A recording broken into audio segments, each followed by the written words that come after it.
Hi, another day, another dollar, as I say. This time, going to use the Vegetti again, and thought, how about giving it a go with this, which is potato.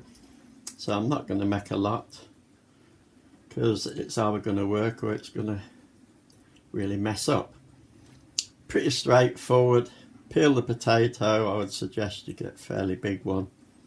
And what we got to do, we got to make it fit into there and fairly round, because otherwise I think you're gonna hit the blades and come to a stop. I'm just gonna look at this, see what setting it's on, and I think it's on the large setting. I'm going to try the large setting today, the fit one. So I'm going to take this off again, the little pusher that I don't really use. And right, one potato. So really we've got to get that into that size. So I'm going to cut a little bit off the bottom just so it will stand up. And then using my powers of deduction, I'm going to try to just take a little bit off the edges to get that sort of size, more or less there. Now these bits we're cutting off, I either throw those into the deep fat when you're frying this other that we're having a go at today, end up with some nice chips, or keep it and use it for something else. And at a later time I'm going to actually do a video on an alternative to butter and spreads that you put on your bread, which will be using potato as the main bit. So if you don't want to fry those, boil them. Right, now I'm just going to take some of the corners off and try and get it as round as I can. So like I said, this is going to work or it's not.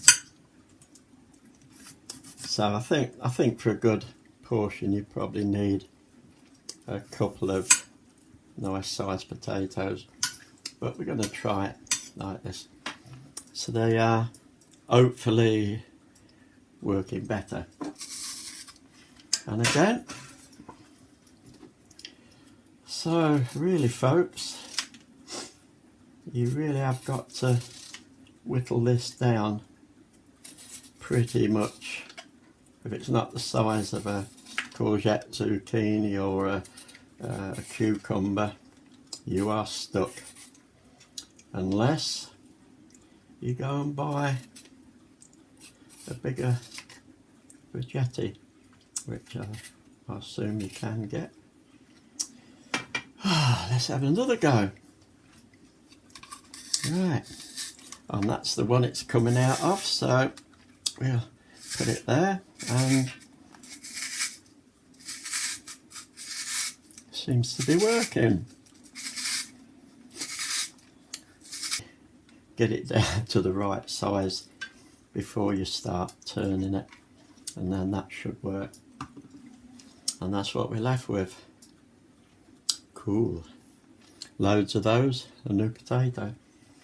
Right, and here, I don't know if you can see, there's a fair bit of potato left there. So like I said, these bits really will make nice little chippy bits that you can snack on, so you can fry those.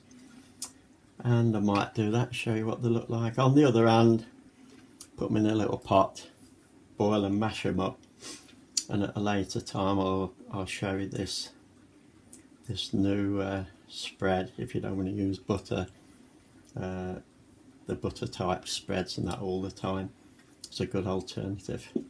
So there we are. I'm not going to go through all the frying process because it's taken too long already, but we'll come back and have a look what these look like when they're deep fried. So wish me luck, because if it's anywhere near what this was, I'm in flipping trouble. See you later.